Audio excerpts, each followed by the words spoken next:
Hi, it's Joey Reynolds with the owl here, my pet owl. And I think the owl knows. Do women really want to have children, or do they want men to have children? I don't know, owl. What do you think? You don't know.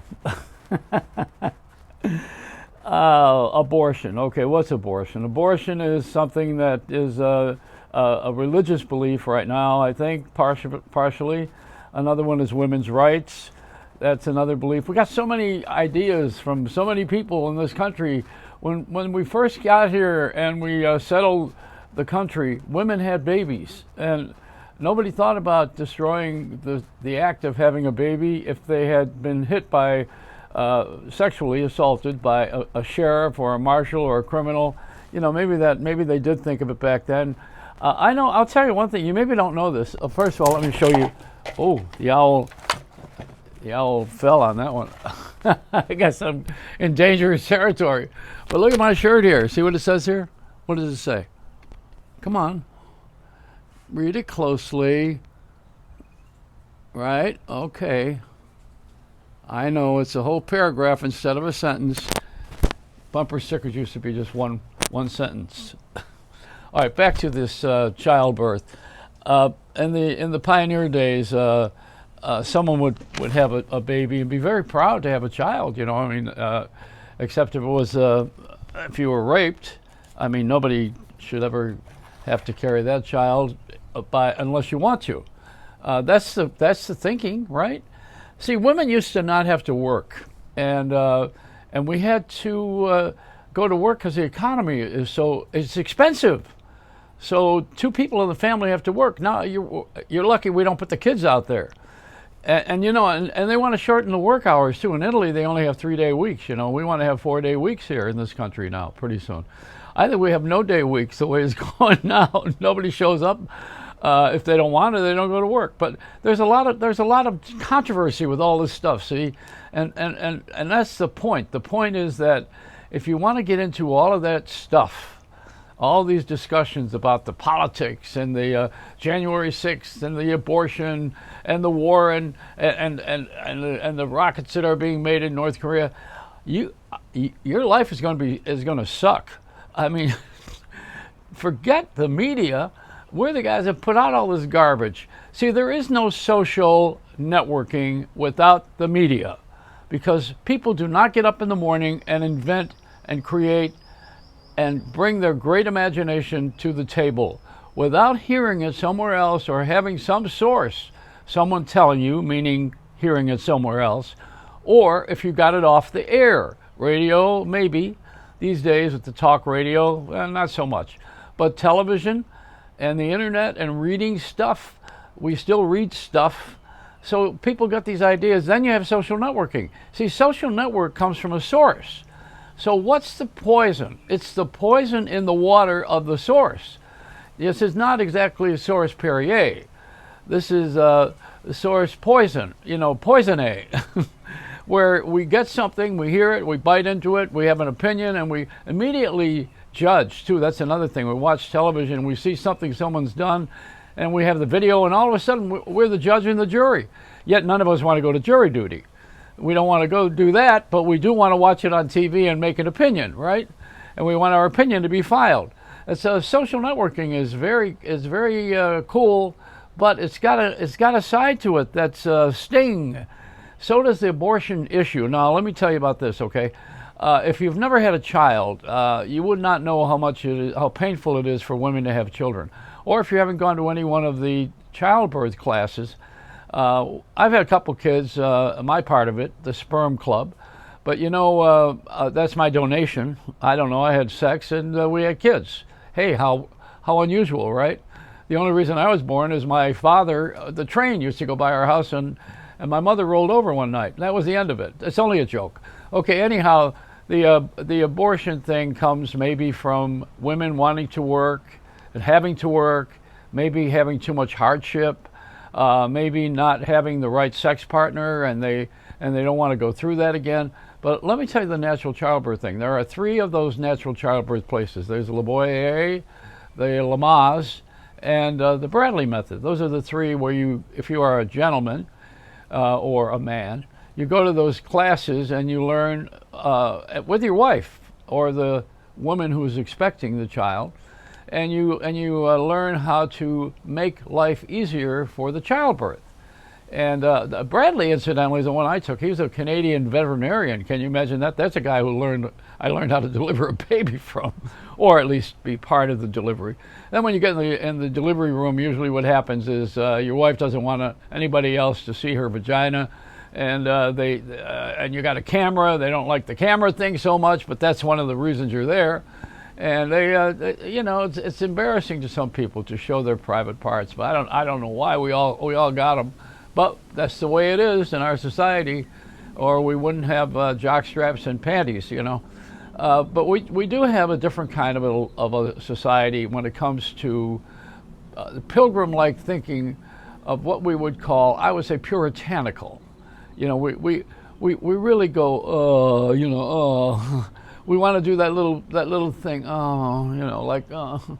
like you're embarrassed, and yet. We all got here because someone had sex. That's how we got here, unless you were drop shipped by one of those other people in the planet or other things in the planet, not necessarily people. I think someone thinks a lot of people think I was placed here by mistake. Hey, let me tell you something about Frank Sinatra for a minute here. Do you know that his mother, because I happen to be friends with Ken Roberts' mother, who was Sinatra's best friend in Hoboken, if I can give you the real names. Ken's gone, so I can say that now. So is his mom. But she was a midwife. Frank Sinatra's mother was a midwife. That helped to deliver babies. But she also was an abortionist. So they lived on I think it was third floor walk up. If I've seen their apartment, right, third or fourth floor. I've been past the house. I didn't go in it. But Frank lived there with his mother, and she delivered babies for a living and also killed them. Abortion. She was an abortionist. I don't know if you know that or not. That she wasn't a criminal, but I guess in those days it was not cool or maybe illegal. I'm not certain. But I know, this is the tough stuff. And then we got that Supreme Court, and the only Supremes I care about are Diana Ross. You know that, I've said that before. But the Supreme Court has become a pain in the ass, because they have lifetime jobs and you can't get rid of them. They're like cockroaches, they ain't never going to go anywhere, and so we're stuck with them all this time, and whatever they decide is the law of the land, except somebody breached it recently. Speaking of breaching in a childbirth, learn what that is when the baby breaches. The thing that we do with our life is not know enough to make a judgment. That's it. We don't know enough. I know a lot about what I know about, but I don't know about your stuff maybe necessarily. I mean, I'm not a plumber. I'm not a doctor. I'm not a musician. There's a lot of things I'm not, but there are a couple of things I am. And this Putin thing, this country gone wild again. That they ought to. His favorite recording artist ought to be the Grateful Red. I mean, what are we doing? Why do we have this guy run? Why are we letting him run the world? I mean, if everybody hates him, I saw a thing on 60 Minutes where the ballerinas are now leaving the Bolshoi, which is a big ballerina, the biggest in the world, ballet, the ballet corps. And they came here because they have freedom years ago when we had the Berlin Wall, and that's how we got Baryshnikov and Rudolf Nureyev. But now you see where these dancers are gone because they don't want to support this Ukrainian effort. Plus, many of them have relatives in the Ukraine. The Ukraine is a kissing cousin of Russia. They speak the same language. They're the same people, essentially. Now you got a guy who's gone crazy, and nobody can get rid of him. I don't know why we can't get rid of this one guy. And nobody wants to pull the button like Harry Truman with the nuclear weapon, because we're afraid he's got bigger ones or more of them, or we'll all suffer in the environment because it's going to poison the atmosphere. If they could only just get rid of this guy, we would have peace. Then you got to get rid of that other one in Syria and the one in North Korea. He's not too fun. He's not too much fun either. But that's China's little puppet. and the Syria thing is Putin's puppet. These guys, they're all, and then we got an ex-president here who said that he thought that Putin was a genius. What? Probably is, because he got out of all of this. So that does make him a genius. I mean, thinking that he is the Russians that believe in him, they probably think he should win the Nobel Peace Prize. I mean, this ain't going to happen. This is not Mother Teresa. This is a guy who's killed a lot of people, and he's made life miserable for the whole planet. And he still goes on, and then he's got a parade. Now, I have a saying I always have, which is a fun one. I say, if you're not in the parade, then watch the parade. But this one here, well, the one I like to see is the Macy's parade, with him floating past the building with a rope up his ass, and yanking on that. That's the one I want to see. But there isn't anything that's redeeming about this guy, and yet we don't know how to get rid of him. Can you imagine? We have all these millions of people on this planet, and we don't know how to get rid of this guy. Isn't that insane? I mean, think about that. Now that's social networking. Figure out how to get rid of him. And come on. See, we don't talk that way on the air. You know why? Because you can't. It doesn't have hamburger helper. It doesn't have mileage. It's not gonna. You can't carry it over to the next segment.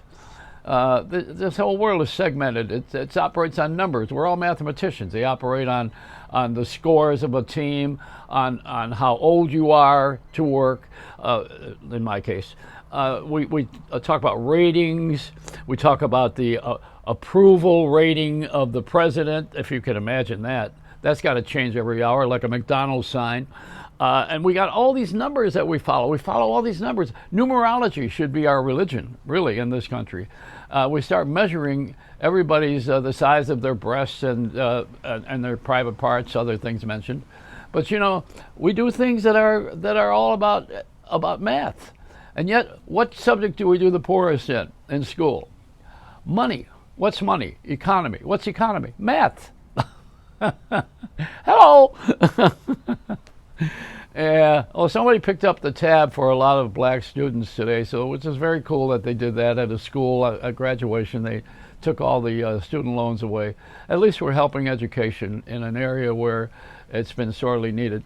And and the other thing, I just don't like all the social networking about fundraising. A lot of people get themselves on television so they can make money because they know they don't have a career, they don't have a job, like myself, and they get on television so they can raise money for the family and for their lives, but they make a simpatico story out of it, like you've done so many good things, so now you ought to really have a GoFundMe. Yeah, well, go fund yourself. Fun Goo. That's a Chinese restaurant in Little Italy. It's a Reynolds wrap.